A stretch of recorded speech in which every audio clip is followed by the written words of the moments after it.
The Justice Department's lawsuit against the city of Ferguson, Missouri, is refocusing attention on police reform and efforts to rebuild trust in that community.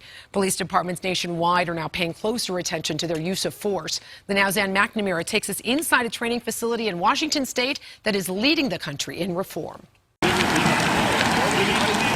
This looks like a typical day on the job, a typical call. I paid you your money. You need to leave us alone. But the typical response is what they're trying to change. It's not your traditional police training. It's not firearms. It's not defensive tactics. What we're trying to help students develop is that one-on-one personal relationship with the individuals they're going to be serving. Police recruits in Washington state learn how to be guardians of their communities, de-escalating tense situations without weapons. Alex, can you hear me?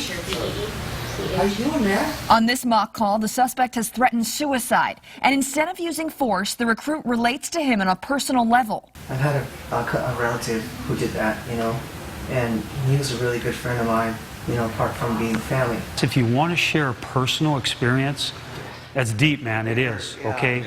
It is bringing up those emotions in that. The progressive program is getting the attention of departments all across the country that send officers here to train.